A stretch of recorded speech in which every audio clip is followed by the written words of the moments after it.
Welcome to NIN media. నేను మీ journalist విప్లవశ్రీ. Trump తీసుకున్న నిర్ణయాల కారణంగా అమెరికా నుండి తరలించబడే భారతీయుల్లో గుజరాతీయులే ఎక్కువ అన్నది తాజా వార్త. భారతదేశం నుండి అక్రమంగా అమెరికాలో అడుగుపెట్టిన వారి సంఖ్య మొత్తంగా 67,391. అందులో గుజరాత్ వాసులు 41,330 మంది. ఈ విధంగా దొడ్డిదారిన ఖండాలు దాటి అమెరికాలో ప్రవేశించడం అంటే ఆషామాషి కాదు. డింగుచా గ్రామం నుండి కెనడా సరిహద్దుల్లో గుండా అమెరికాలో ప్రవేశించేందుకు ప్రయత్నించిన జగదీష్ పటేల్, అతని భార్య, 2 పిల్లలు మంచు వానకు దాదాపుగా సజీవ సమాధైనంత పనయింది. గుజరాతీలు ఆఫ్రికా నుండి అమెరికా వరకు బతుకుదెరువు కోసం వెళ్ళడం కొత్తేమీ కాదు. ఈ కాలంలో రాష్ట్రం కూడా సంపన్న రాష్ట్రమైంది. దేశానికి ఆదర్శ రాష్ట్రంగా ప్రచారము జరుగుతోంది. ఏ రాష్ట్రంలోనూ లేనంతగా గుజరాత్లో తలసరి ఆదాయం 1,81,963 ఉంది. జాతీయ సగటు తలసరి ఆదాయం 99,404 రూపాయలతో పోలిస్తే దాదాపు రెట్టింపుగా ఉంది. మరి అటువంటి ఆదర్శ రాష్ట్రం, ఆర్థికాభివృద్ధిలో దేశానికి పాఠాలు నేర్పిన రాష్ట్రం నుండి కూలీలు బ్రతుకుదెరువు కోసం పొట్టజెత్త పట్టుకుని దేశాలు, ఖండాలు దాటి ఎందుకు వెళ్తున్నారు? సమాధానం చెప్పడం తేలికే. గుజరాత్లో ఎంతమంది కుబేరులున్నారో అంతకన్నా వేల రెట్లు బికారులున్నారు. పని చేయడానికి చేతి నిండా పని కల్పించలేకపోతోంది రాష్ట్ర ప్రభుత్వం. రాష్ట్రంలో ఆర్థిక వ్యవస్థ పెరుగుతున్న వేగానికి అనుగుణంగా ఉపాధి కల్పన జరగటం లేదు. ఉన్న ఉద్యోగాలైనా కార్మికుల కడుపు నింపేవిగా ఉన్నాయా అంటే అది లేదు. ఉత్పత్తికి అవసరమైన శ్రమ రాను రాను సంఘటితం రూపం వదిలి అసంఘటిత రూపం తీసుకుంటోంది. అంటే గతంలో పనిచేసిన వారికి కొన్ని కనీస భద్రతలు ఉండేవి. ఇప్పుడు ఏ భద్రత లేని వాతావరణంలో కష్టపడాల్సి వస్తోంది. సంఘటిత లేదా వ్యవస్థాగత శ్రమకు మరో రూపం పనిచేసే వారికి, పనిచ్చేవారికి మధ్య ఉండే కాంట్రాక్టు.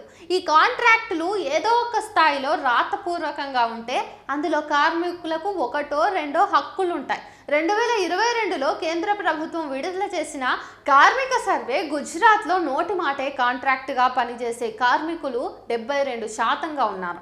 వీరికి ఫలానా యజమాని నుండి ఫలానా జీతభత్యాలు ప్రాతిపదికన ఫలానా సమయం నుండి ఫలానా సమయం వరకు పనిస్తున్నామని రాతపూర్వకంగా ఇవ్వరన్నమాట. అటువంటి కార్మికులు కర్ణాటకలో 41%, తమిళనాడులో 53%, కేరళలో 57%, మధ్యప్రదేశ్లో 64%, హర్యానాలో 65%, మహారాష్ట్రలో 68% ఉన్నారు. ఇటువంటి కాంట్రాక్ట్ లేకుండా పని చేయటం అంటే పనికి గ్యారంటీ ఉండదు, జీతాలకు గ్యారంటీ ఉండదు. దీన్నే వ్యవస్థాగత శ్రమశక్తిని అసంఘటిత శ్రమశక్తిగా మార్చడం అంటారు. సాధారణ భాషలో చెప్పుకోవాలంటే కార్మికులను, ఉద్యోగులను భద్రత కలిగిన ఉద్యోగాల నుండి తొలగించి భద్రత లేని అడ్డామీది కూలీలుగా మార్చడం. క్యాజువల్ కార్మికుల సగటు వేతనం జాతీయ స్థాయిలో రోజుకు 433 రూపాయలు. కానీ గుజరాత్లో మాత్రం కేవలం 375 రూపాయలే. ఇది జాతీయ సగటు దినసరి వేతనం కంటే కూడా చాలా తక్కువ. సగటు దినసరి వేతనాలు కేరళలో అత్యధికంగా 836 రూపాయలు ఉంటే తమిళనాడులో 584 రూపాయలు, హర్యానాలో 486 రూపాయలు, పంజాబ్లో 449 రూపాయలు, కర్ణాటకలో 447 రూపాయలు, రాజస్థాన్లో 442 రూపాయలు, ఉత్తరప్రదేశ్లో 432 రూపాయలు, బీహార్లో 426 రూపాయలు ఉంది. దేశంలో క్యాజువల్ వర్కర్కు గుజరాత్ కన్నా తక్కువ దినసరి సగటు వేతనం ఉన్న రాష్ట్రం ఛత్తీస్గఢ్ ఒక్కటే. పేదరికం తీవ్రతను అర్థం చేసుకోవడానికి వేతనాలు ఒక్కటే కొలమానం కాదు. గుజరాత్లో పట్టణ, గ్రామీణ ప్రజల నెలసరి కుటుంబ ఖర్చులు ఆ రాష్ట్రంలోని పేదరికం తీవ్రతను మరింత కొట్టొచ్చినట్లు చూపిస్తాయి. జాతీయ నమూనా సర్వే సంస్థ 2022-23 సంవత్సరానికి చేసిన అధ్యయనం ప్రకారం గుజరాత్లో గ్రామీణ ప్రజలు నెలకు 3,798 రూపాయల కంటే మించి ఖర్చు పెట్టే స్థితిలో లేరు. పట్టణ ప్రాంత ప్రజల నెలసరి ఖర్చు కేవలం 6,621 రూపాయలు మాత్రమే ఉంది. తమిళనాడు గ్రామీణ ప్రాంత ప్రజలు 5,130 రూపాయల నెలసరి ఖర్చుతో జీవితం వెల్లదీస్తుంటే పట్టణ ప్రాంత ప్రజల నెలసరి ఖర్చు 7,666 రూపాయలైతే, పల్లె ప్రాంతంలో 5,924 రూపాయలైతే, పట్టణ ప్రాంతంలో 7,707 రూపాయలు ఉంది. ఆంధ్రప్రదేశ్లో గ్రామీణ ప్రజల నెలసరి ఖర్చు 4,870 రూపాయలైతే, పట్టణ ప్రాంత ప్రజల నెలసరి ఖర్చు 6,872 రూపాయలు.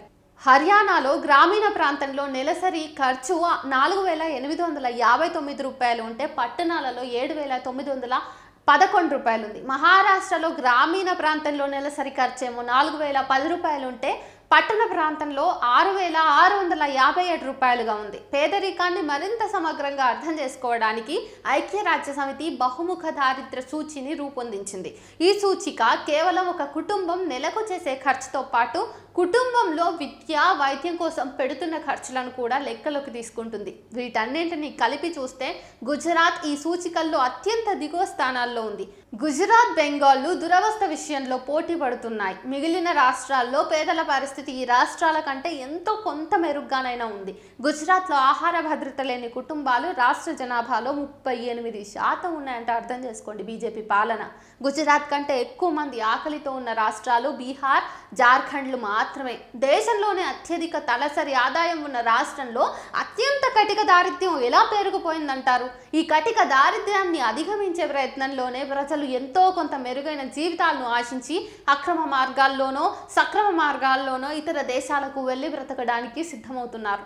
అమెరికాలో అక్రమంగా ప్రవేశించిన 42,000 మంది గుజరాతీలు ఈ కోవకు చెందిన వారే అని మనం అర్థం చేసుకోవాలి. కాలే కడుపులు చేత పట్టుకొని కారు చీకట్లో ప్రయాణించి ఇతర దేశాలకు వెళ్ళడానికి ప్రయత్నం చేస్తూ ఉన్నారు.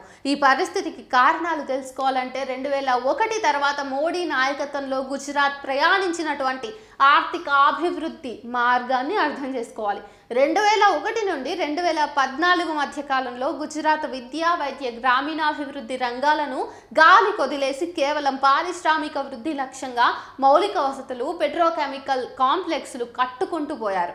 నౌకాశ్రయాలు, బొగ్గు ఆధారిత విద్యుత్ ఉత్పత్తి కేంద్రాలు, చమురు శుద్ధి పరిశ్రమలు నిర్మించుకుంటా పోయారు. ఇంకా చెప్పాలంటే శ్రమాధారిత పరిశ్రమలు స్థానే పెట్టుబడి కేంద్రీకృత పరిశ్రమలకు పెద్ద పీట వేసింది. అప్పటి వరకు సాంప్రదాయంగా అనుసరిస్తూ వచ్చిన గుజరాత్ ఆర్థికాభివృద్ధి నమూనాకు ఇది పూర్తి భిన్నమైంది. చిన్న మధ్య తరహా పరిశ్రమలకు కేంద్రంగా ఉన్న రాష్ట్రం గుజరాత్. ప్రభుత్వాలు కూడా ఈ పరిశ్రమలకు పెద్ద ఎత్తున ఊతం ఇచ్చేవి. 1990 దశకం నాటికి కూడా చిన్న మధ్య తరహా పరిశ్రమల కేంద్రంగానే ఉంది ఈ రాష్ట్రం. ఈ పరిశ్రమల్లోనే ఎక్కువ మందికి ఉపాధి కూడా దొరికేది. 2003లో మోడీ అమల్లోకి తెచ్చిన నూతన పారిశ్రామిక విధానంపై సాంప్రదాయక ఆర్థిక విధానాలకు తిలోదకాలిచ్చింది. 2009 పారిశ్రామిక విధానం తర్వాత ఇక ఉపాధి ఊసే ప్రభుత్వ ప్రకటనల్లో కనుమరుగైపోయింది.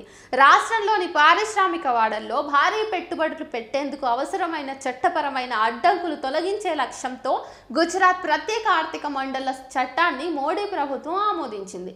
ప్రపంచ స్థాయి మౌలిక సదుపాయాలు కల్పించడమే ఈ చట్టం యొక్క ముఖ్య లక్ష్యం. దేశంలోనే కాక విదేశాల నుండి కూడా పెట్టుబడులు ఆకర్షించేందుకు అనువైన రాష్ట్రంగా గుజరాత్ను తీర్చిదిద్దాలన్నది 2009లో ప్రభుత్వం రూపొందించిన పారిశ్రామిక విధాన సారాంశం. $3 బిలియన్ విలువైన పరిశ్రమల మొదలు $10 బిలియన్ విలువైనటువంటి పరిశ్రమలను రాష్ట్రానికి ఆకర్షించాలన్నది మోడీ లక్ష్యం.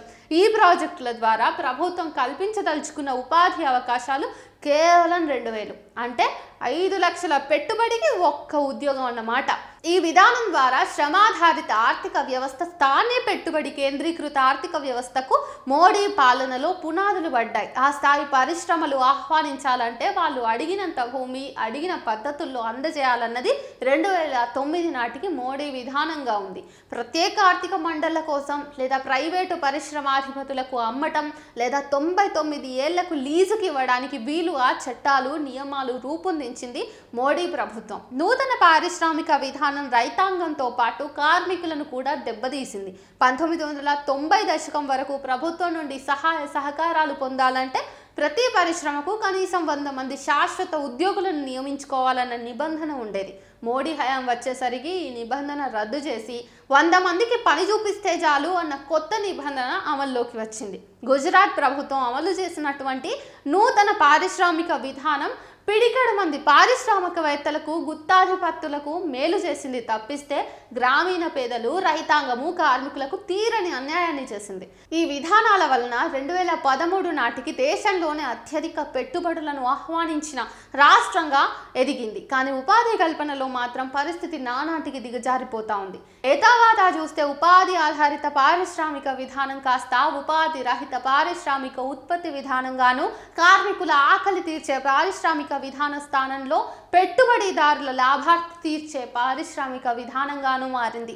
ఈ కోణంలో తమిళనాడు మెరుగైన పరిస్థితుల్లో ఉంది. 2013 నాటికి దేశంలోని పారిశ్రామిక పెట్టుబడిలో 17.7% గుజరాత్లో ఉంటే పారిశ్రామిక ఉపాధిలో వాటా కేవలం 9.8%. దీనికి భిన్నంగా దేశ పారిశ్రామిక పెట్టుబడిలో కేవలం 9.8% కలిగి ఉన్న తమిళనాడు పారిశ్రామిక ఉపాధిలో 16% మందికి ఉపాధి కల్పిస్తోంది. భారీ పరిశ్రమల వలన కొత్తగా ఉపాధి అవకాశాలు ఏర్పడకపోగా ఉన్న చిన్న మధ్య తరహా పరిశ్రమలు దివాళా తీశాయి. అనుబంధ ఉత్పత్తులు సరఫరా చేసే చిన్న మధ్య తరహా పరిశ్రమలకు సకాలంలో చెల్లింపులు రాకపోవడంతో పాటు విద్యుత్ ప్రైవేటీకరణతో అడ్డు అదుపు లేకుండా పెరిగిన విద్యుత్ ధరలతో 2004 నుండి 2014 సంవత్సరాల మధ్య గుజరాత్లో 60,000 చిన్న పరిశ్రమలు దివాళా తీసి మూతపడ్డాయి. ప్రపంచంలోనే అత్యంత కుబేరుల జాబితాలో చేరిన అదానీ దేశంలో క్రోనీ పెట్టుబడిదారీ విధానానికి నిలువెత్తు నిదర్శనం. అన్ని లక్షల కోట్ల విలువైన పరిశ్రమలు పెట్టిన అదానీ కేవలం 36,000 మందికి మాత్రమే ఉపాధి కల్పించారు.